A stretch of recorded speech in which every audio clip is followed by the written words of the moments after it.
Hello everyone, I welcome you all to this incredible platform of learn with मीजू। कैसे हैं आप सब अच्छे होंगे, मज़े में होंगे, अच्छे से प्रिपरेशन कर रहे होंगे। आपके एग्ज़ाम अब पास आ चुके हैं तो आप अच्छे से आप प्रिपेयर कर रहे होंगे। ठीक है नहीं। आज की जो वीडियो सेशन होने वाला है ये हमारे पास आपको पता ही है, डेली हम यहाँ पे एमसीक्यू सेशन लाते हैं। और आज भी हमने आपके लिए यहाँ पे जो एमसीक्यू सेशन लाया है ये हमने कंप्यूटर पे बेस्ड लाया। इससे पहले हमारे पास ये 3 टेस्ट हो चुके हैं, मतलब जो ऑनलाइन हम यहाँ पे यूट्यूब पे सॉल्व करने की ट्राई करते हैं। ठीक है, 10 क्वेश्चन डेली के होते हैं आपके सामने। ये वो क्वेश्चन होते हैं जो किसी ना किसी एग्ज़ाम में पूछे जा चुके हैं। आज भी हमारे पास 10 क्वेश्चन रहने वाले हैं, पार्ट 4 है और क्वेश्चन नंबर 31 से हम स्टार्ट करेंगे। देखिए, बाकी वाले अगर आपने लेक्चर नहीं देखे हुए कंप्यूटर के खास करके तो वो भी प्लेलिस्ट में आप जाना। सेपरेटली अगर कोई टॉपिक को आपने पढ़ना है तो एमसीक्यूज़ फॉर्म में मैंने अच्छे से कवर करवाया हुआ है, वो आप जाके प्लेलिस्ट में चेक कर लेना, वहाँ से देख लेना। ठीक है, बाकी इससे पहले जो हमारे पास यहाँ पे 3 पार्ट हो चुके हैं वो आपने देखे होंगे।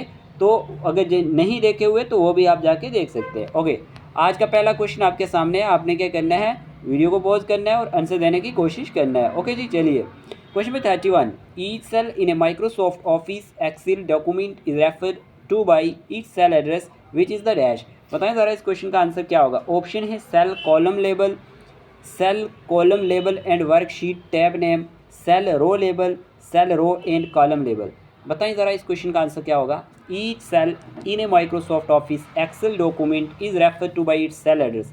आपसे पूछा गया है ये क्या होता है, बताएं ज़रा इस क्वेश्चन का आंसर क्या होगा। तो इस क्वेश्चन का आंसर है हमारे पास cell rows and column labels. क्या है, cell rows and column labels. ये आपने याद रखना है। ठीक है, इंपॉर्टेंट है एग्जाम पॉइंट ऑफ व्यू से, तो इसको आपने भूलना नहीं है। ये बहुत बार क्वेश्चन इससे पहले आ चुका है एग्जाम में, तो माइक्रोसॉफ्ट ऑफिस आपने पढ़ लिया होगा, उससे ये क्वेश्चन पूछा गया है। देखिए, अगर हम बात करते हैं ना आप बात यहाँ पे इन स्प्रेडशीट सॉफ्टवेयर में, जैसे हम बात करते हैं माइक्रोसॉफ्ट एक्सेल की, है ना, माइक्रोसॉफ्ट एक्सेल की बात करते हैं या गूगल शीट्स जिसे हम कहते हैं, उसमें क्या होता है कि जो सेल रोज एंड कॉलम्स होते हैं उनको लेबल्स किया जाता है। किस लिए, यूज टू आइडेंटिफाई करने के लिए एंड रेफरेंस करने के लिए स्पेसिफिक किसको, सेल को विद इन शीट्स के अंदर। तो ये आपने याद रखना है। और कॉलम्स जो होते हैं उनको लेबल्स किया जाता है लेटर्स के साथ, ए बी सी के साथ। और फर्स्ट कॉलम को लेबल किया जाता है ए के तौर पर, सेकंड को बी एंड सो ऑन, इस तरह से। तो आपको ये पता होना चाहिए। और रोज़ की बात करें अगर हम, तो रोज़ जो होती हैं उनको लेबल किया जाता है नंबर्स के साथ, जैसे 1 2 3 एंड सो ऑन। ठीक है, ये बड़ा इंपॉर्टेंट कंसेप्ट है, इसको याद रखना है। तो ईच सेल इज़ रेफरेंस जो होता है वो by combining its column letters and row number. तो ये आपने याद रखना है। फॉर एग्जांपल हम बात करते हैं सेल के अंदर first column and first row जो होती है उसे A1 कहा जाता है, यही बात होती है ना। इसी तरह से सेकंड को हम कहते हैं तो बी, ऐसे cell in the second column and third row में हम अगर जाएंगे, सेकंड कॉलम और थर्ड रो में जाएंगे तो B3 कहते हैं, इस तरह से। ठीक है, तो ये आपको कुछ याद रखने हैं। चलिए क्वेश्चन नंबर 32 क्या है। Excel files have a default extension of XLS, XLW, WKL 1 2 3। बताएं ज़रा, Excel files have a default extension of. तो एक्सेल की डिफ़ॉल्ट एक्सटेंशन क्या होती है, ये आपसे पूछा गया है। बताएं ज़रा, एक्सेल की डिफ़ॉल्ट एक्सटेंशन क्या है। बहुत इंपॉर्टेंट क्वेश्चन है, बताएं ज़रा इसका आंसर क्या है। तो इस क्वेश्चन का आंसर है प्यारे दोस्तों हमारे पास XLS। ओके, डॉट XLS भी आप कह सकते हैं, XLSX भी कह सकते हैं, क्योंकि ये जो हमारे पास आंसर होने वाला है ये तो हमारे पास XLS है, डॉट XLS। ठीक, आपको ये पता होना चाहिए कि जो एक्सटेंशन होती है ना ये यूज़ की गई जो हमारे पास एक्सेल वर्क बुक्स के लिए ये क्रिएटेड की गई थी एक्सेल में 2007 में। ठीक है, एंड लेटर वर्जन भी आया इसका, और ये बेस्ड था ऑफिस ओपन XML फॉर्मेट पे। लेकिन आपको ये याद रखना है कि जो प्रीवियस डिफ़ॉल्ट एक्सटेंशन थी एक्सेल फाइल से, मतलब 2007 में, वो डॉट XLS थी और वो बेस्ड थी बाइनरी फाइल फॉर्मेट पे। तो आपने याद रखना है डिफ़ॉल्ट फाइल एक्सटेंशन इसकी हमारे पास दो तरह से ये क्वेश्चन पूछा जाता है। तो एक आपसे डॉट XLSX होगा अगर एग्ज़ाम में, तो वो होगा, या फिर डॉट XLS जो हमारे पास मैंने अभी बताया आपको, या फिर ये होगा। ठीक है, तो ये आपने याद रखना है। बिफोर और आफ्टर का आपको पता होना चाहिए, आपने अच्छे से नोट्स बनाए होंगे। बिफोर कौन था और बिफोर मतलब उस 2007 के बाद क्या इसका एक्सटेंशन था। चलिए क्वेश्चन नंबर 33 की बात करते 33 की बात करते हैं। चलिए क्वेश्चन नंबर 33 पूछा गया, डियर एस्पिरेंट्स, डैश और words that a programming language has set a cyphers on use. Question पूछा गया आपसे कि कौन से ऐसे वर्ड्स है that a programming language has set aside for its own use, control words, control structures, reserve words या फिर रिजर्व कीज। बताएं इस क्वेश्चन का आंसर क्या होगा। तो इस क्वेश्चन का आंसर है डियर एस्पिरेंट्स, आपने चूज कर लिया होगा। इस क्वेश्चन का आंसर है reserve words. Okay, reserve words are words that a programming language has set aside for its own use. ठीक है, तो ये आपने याद रख लेना है, इंपॉर्टेंट होगा एग्जाम पॉइंट ऑफ व्यू से। ठीक है, ओके जी। चलिए कितने क्वेश्चन हो गए हमारे पास, 33 हो गए। तो याद रखना ये रिजर्व वर्ड्स होते हैं, इन्हें की वर्ड्स के नाम से भी जाना जाता है, तो ये अपने याद रखना है। ओके, चलिए आगे बात करते हैं। Question number 34, dash is the process of finding errors in software code. इस प्रोसेस को क्या कहेंगे जो फाइंडिंग करता है एरर्स को सॉफ्टवेयर कोड में? Hacking, compiling, testing, debugging. बताएं ज़रा इस क्वेश्चन का आंसर क्या है, जल्दी से। इस क्वेश्चन का आंसर क्या रहने वाला है? तो इस क्वेश्चन का आंसर है हमारे पास dear aspirants debugging. Okay, debugging is the correct answer. ये आपने याद रखना है, 34 का आंसर है डीबगिंग। ये आपने याद रखना है। और डीबगिंग क्या होता है? Is the process of identifying, ठीक है, process of identifying, isolating and fixing issues. और क्या करना? फिक्सिंग करना इश्यूज को या बग्स को विद इन ए प्रोग्राम या फिर एक सिस्टम के अंदर। तो ये आपने याद रखना, इंपॉर्टेंट है एग्जाम पॉइंट ऑफ व्यू से। ओके, अगर आपने आज जो मैंने क्लास ली थी क्राफ्ट्स पे, तो वो अगर नहीं देखी हुई तो वो देख लेना, इंपॉर्टेंट रहेगी आपके एग्जाम पॉइंट ऑफ व्यू से। MCQs लाए थे, उसमें मैंने 50 MCQs भी डिस्कस किए थे और साथ में और एक्स्ट्रा चीज़ें भी बताई थी, वो आपको बहुत ज़्यादा हेल्प करेगी, देख लेना, प्लेलिस्ट में पड़ी होगी। क्वेश्चन नंबर 35 की बात करते हैं। डियर एस्पिरेंट्स, क्वेश्चन पूछा गया आपसे, a person who use his और हर expertise to gain access to other people computer to get information illegally or do damage is a hacker, analyst, instant messenger या फिर प्रोग्रामर। तो इसको क्या कहा जाता है? बताएं ज़रा इस क्वेश्चन का आंसर क्या होगा, जल्दी से। इजी क्वेश्चन है। तो इस क्वेश्चन का आंसर है हमारे पास हैकर। क्या? हैकर। हैकर के बारे में आपको पता होना चाहिए, हैकर क्या होता है, ठीक है। तो इस क्वेश्चन का आंसर क्या है हमारे पास? Hacker. Hacker is a person who use his her expertise to gain access to other people computer to get information illegally or do damage। Okay, तो ये आपने याद रखना है। हैकर की बात करें तो हमारे पास इसकी बहुत सारी टाइप्स होती हैं। वाइट हैट हैकर होते हैं, मैंने एक दिन आपको बताया था ब्लैक हैट हैकर होते हैं। अगर आपने वायरस और एंटीवायरस का टॉपिक पढ़ा है ना मेरा, तो वो जाके देख लेना। फिर मैंने आपको बताया था ग्रे हैट हैकर होते हैं, सॉरी। और फिर हमारे पास कुछ और भी होते हैं, लेकिन ये इंपॉर्टेंट होते हैं।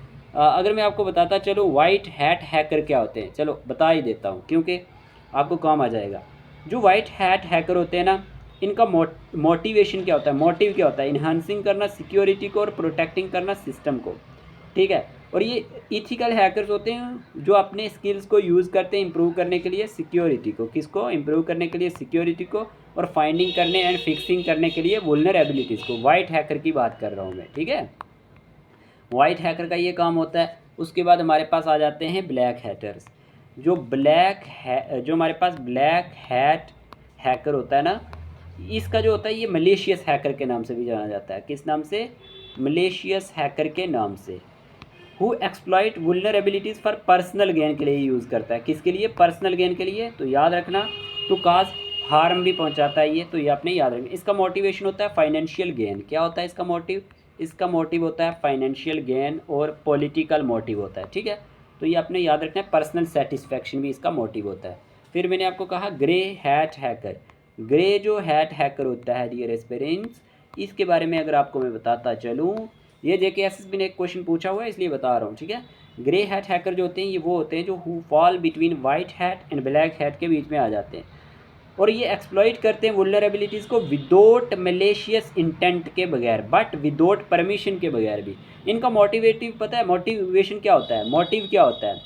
ऑफन टू डिमोन्स्ट्रेट करना स्किल को, चैलेंज करना देमसेल्फ को, या फिर ब्रिंग करना अटेंशन टू सिक्योरिटी इशू को, ठीक है। तो ये अपने याद रखना है, इंपॉर्टेंट थे, मैंने आपको बता दिए। एक बताया आपको मैंने यहाँ पे वाइट हैट हैकर, एक बताया ब्लैक हैट हैकर, और एक बता दिया मैंने आपको ग्रे हैट हैकर। ओके जी, चलिए क्वेश्चन नंबर 36 की बात करते हैं। Which of the following is not an antivirus software. आपसे पूछा गया है इनमें से कौन सा एक एंटीवायरस सॉफ्टवेयर नहीं है। Avast, Linux, Norton, Kaspersky. यहाँ नॉट पूछा है, ये भी आपने गौर करना है। तो इस क्वेश्चन का आंसर क्या होगा, जल्दी से बता दें। इस क्वेश्चन का आंसर है हमारे पास यहाँ पे डियर एस्पिरेंट्स ऑप्शन नंबर जो हमारे पास बी है, लिनक्स। लिनक्स जो है ये एक एंटीवायरस सॉफ्टवेयर नहीं है। बाकी देखें एवेस्ट की बात करें, नॉर्टन की बात करें, कैस्पर की, तो ये हमारे पास एंटीवायरस सॉफ्टवेयर होते हैं, ठीक है। अब देखिए जो एंटीवायरस होते हैं ये क्या क्या होता है, एंटीवायरस क्या होता है। Antivirus software is a program design किया जाता है टू डिटेक्ट करने के लिए। साथ साथ मैं बता रहा हूँ, ये आपको रिवीजन हो रही है, ठीक है। डिटेक्ट करना, प्रिवेंट करना और रिमूव करना। क्या करना? रिमूव करना। किसको? मालवेयर को। और हमारे पास जितने भी मलेशियस सॉफ्टवेयर होते हैं कंप्यूटर के अंदर। और एग्जांपल की बात करें ना, यहाँ पे अगर हम, तो नॉर्टन होता है, नॉर्टन याद रखना इंपॉर्टेंट है। इसका डेवलपर जो था वो नॉर्टन लाइफ लॉग था, ठीक है। और उसके बाद अगर हम बात करें, मैकेफे होता है, MCAFEE, ठीक है, टोटल प्रोटेक्शन के लिए यूज़ किया जाता है। उसके बाद बिट डिफेंडर होता है, ये नोट कर लें अगर आपने नहीं किए हुए, बिट डिफेंडर एंटीवायरस होता है। उसके बाद कैस्पर स्काई, क्या कहा मैंने? कैस्पर स्काई होता है, ठीक है, इंपॉर्टेंट है, एंटीवायरस है ये भी। AVAST एवेस्ट है, फ्री एंटीवायरस होता है ये। AVG होता है एक, AVG, ठीक है, ये भी याद रखना है। AVG एंटीवायरस भी होता है। और नाम भी आप याद रख सकते हैं, ट्रेंड माइक्रो भी एक एंटीवायरस है, ठीक है। ये सारी एग्जाम्पल इसलिए बता रहा हूँ कि आपको एग्जाम में हेल्प करेंगी। और सोफोस भी होता है, SOPHOS, सोफोस, ओके, ये भी एक एंटीवायरस का नाम है। एक और भी होता है विंडोज़ डिफेंडर, क्या नाम है उसका? Windows defender. बहुत सारी एग्जांपल है, ये कॉमन एग्जांपल आपसे शेयर कर रहा हूँ ताकि आपको हेल्प हो जाए, आपका टॉपिक रिवाइज हो जाए, ठीक है। चलिए क्वेश्चन नंबर 37 की बात करते हैं। To prepare a presentation slide show which application is commonly used? Photoshop, PowerPoint, Outlook Express, Internet Explorer. आप जब प्रिपेयर करते हैं एक प्रेजेंटेशन स्लाइड को, तो आपको एप्लीकेशंस को दिखाने के लिए किसका यूज़ करना होता है? तो सिंपल सा इसका आंसर है हमारे पास, आपने चूज़ कर लिया होगा, ठीक है। तो इस क्वेश्चन का आंसर क्या होगा? Power point. क्या होगा? पावर पॉइंट इसका करेक्ट आंसर होने वाला है, ऑप्शन नंबर बी, ठीक है। पावर पॉइंट क्या होता है? Microsoft power point is widely use presentation software होता है। ये क्या होता है? प्रेजेंटेशन सॉफ्टवेयर होता है जो अलो करता है यूज़र को क्रिएट करने के लिए, एडिट करने के लिए और प्रेजेंट करने के लिए स्लाइड शो को। किसको? स्लाइड शोज़ को, ठीक है। जिसमें आप देख सकते हैं कंप्राइजिंग क्या किससे होता है? टेक्स्ट होते हैं, इमेज होते हैं, ग्राफिक्स होते हैं, एनिमेशंस होते हैं, मल्टीमीडिया एलिमेंट्स भी होते हैं। तो ये भी आपको याद रखना है, ठीक है। की फीचर इसमें क्या होते हैं? अगर हम पावर पॉइंट की बात करें, थोड़ा सा रिवाइज हो जाएगा आपका। स्लाइड क्रिएशन एंड टेम्पलेट्स, क्या? स्लाइड क्रिएशन करना और टेम्पलेट्स को, टेम्पलेट होते हैं इसके अंदर। Template for various themes and purpose के लिए यूज़ किए जाते हैं, लाइक बिजनेस के लिए, एजुकेशन के लिए या फिर पर्सनल यूज़ के लिए। टेक्स्ट एंड इमेज फॉर्मेटिंग इसमें होता है, ठीक है। फिर मल्टीमीडिया इंटीग्रेशन के लिए इसका यूज़ होता है, मल्टीमीडिया इंटीग्रेशन के लिए। उसके बाद ट्रांजिशन एंड एनिमेशन के लिए यूज़ होता है, ठीक है ना। ट्रांजिशन मतलब आप कोई भी ट्रांजिशन क्या होता है, देखें, ऐड ट्रांजिशन बिटवीन स्लाइड्स। आप नहीं देखते कि कुछ ऐड किया जाता है स्लाइड्स के बीच में। फिर एनिमेट जो ऑब्जेक्ट होते हैं इंडिविजुअल स्लाइड के ऊपर। फिर चार्ट्स एंड ग्राफ्स में यूज़ होता है, ठीक है। कोलैबोरेशन एंड शेयरिंग में यूज़ होता है, ठीक है। प्रेजेंटर व्यू में इसका यूज़ होता है और स्लाइड मास्टर होता है इसके अंदर। बहुत सारे इसके काम हैं, तो याद रखना। स्मार्ट आर्ट एंड शेप्स होती हैं इसमें। इन चीज़ों के लिए हमारे पास जो है पावर पॉइंट यूज़ किया जाता है। चलिए question number 38। A device for changing the connection on a connector to a different configuration is converter, a component, an attachment, an adapter. एक ऐसी डिवाइस जो चेंजिंग कर देती है connection on a connector to a different configuration, उसे क्या कहते हैं? बताएं ज़रा, इसका आंसर क्या होगा जल्दी से।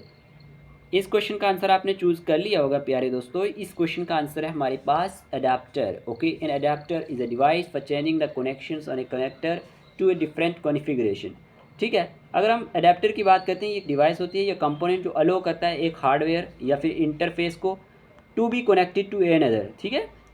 और अडेप्टर जो होते हैं यूज़ किए जाते हैं कनेक्ट करने के लिए डिफरेंट टाइप्स ऑफ केबल्स को जोड़ने के लिए, पोर्ट्स को जोड़ने के लिए या फिर सिग्नल्स को, ठीक है। और इनेबलिंग करता है various device to work together, कि वो आपस में क्या करें? इकट्ठे काम करें। तो यहाँ पे USB अडेप्टर होता है, कुछ कॉमन टाइप है। USB अडेप्टर होता है। उसके बाद वीडियो अडेप्टर भी होता है, ठीक है ना। ये चीज़ें आपको कोई नहीं बताएगा। वीडियो अडेप्टर होता है। उसके बाद नेटवर्क अडेप्टर भी होता है, उसके बाद पावर अडेप्टर भी होता है, ठीक है। और ऑडियो अडाप्टर भी होता है, स्टोरेज अडाप्टर भी होता है, ठीक है, पेरिफेरल अडाप्टर भी होते हैं। लेकिन आपने बस इतना ज़्यादा डीप नहीं पढ़ना है, आपको कोई नहीं पूछेगा, बस जो मैंने आपको बताया ये ज़्यादा इंपॉर्टेंट था। चलिए क्वेश्चन नंबर 39 पूछा गया आपसे, roll back in A database is dash statement. बताएं ज़रा, roll back in database is dash statement. TCL, DCL, DML, DDL, बताएं ज़रा। 9 क्वेश्चन आज की इस वीडियो में हो चुके हैं। इस क्वेश्चन का आंसर क्या होगा? चूज़ कर लिया होगा वीडियो पॉज करके। इस क्वेश्चन का आंसर है TCL, transaction control language. Statement, roll back is a TCL statement that is used to undo change made in a transaction and to restore the database to its previous state before the transaction started. तो इस question का answer क्या है? TCL, transaction control language, ठीक है, याद रख लेना। चलिए क्वेश्चन नंबर 40, आज का लास्ट क्वेश्चन। देखते हैं आपने आज की इस वीडियो में कितने क्वेश्चन ठीक किए हैं। आपने वो कमेंट बॉक्स में बताने। A program is a talk or music that is made available in digital format for automatic download over the internet is called वाईकाई, ब्रॉडकास्ट, वॉडकास्ट, पॉडकास्ट। बताएं इस क्वेश्चन का आंसर क्या है? बहुत ही ईजी क्वेश्चन है। तो इस क्वेश्चन का आंसर है डियर एस्पिरेंट्स हमारे पास पॉडकास्ट। क्या है? पॉडकास्ट इसका करेक्ट आंसर होने वाला है, ठीक है, गलत नहीं करना। पॉडकास्ट, ऑप्शन नंबर डी इसका क्या है? करेक्ट आंसर, ठीक है जी, पॉडकास्ट। ये प्रोग्राम इधर टॉक और म्यूजिक जिसे आप कहते हैं ना, पॉडकास्ट जो होता है ये एक ऐसा प्रोग्राम होता है that is made available in digital format for automatic download over the internet. तो ये आपने याद रखना है। इसमें क्या होता है पॉडकास्ट के अंदर, आपको पता होना चाहिए, सीरीज ऑफ स्पोकन वर्ड्स होते हैं, ऑडियोज़ होते हैं, एपिसोड्स होते हैं। तो इसमें फोकस किया जाता है किसी पार्टिकुलर जो हमारे पास पार्टिकुलर थीम या किसी टॉपिक पे। टेक्नोलॉजी हो सकता है, पॉलिटिक्स हो सकता है, एंटरटेनमेंट हो सकता है, पर्सनल स्टोरीज हो सकती हैं। तो ये आपने याद रखना है, ठीक है, इंपॉर्टेंट था आपके एग्जाम पॉइंट ऑफ व्यू से। आज की इस वीडियो में हमने 10 क्वेश्चन डिस्कस किए। होप आपको ये क्वेश्चन अच्छे लगे होंगे। डेली इस तरह से हमारे लेक्चर आते रहेंगे। ओके, चलिए मिलते हैं कल एक नए लेक्चर के साथ। Take care of your self.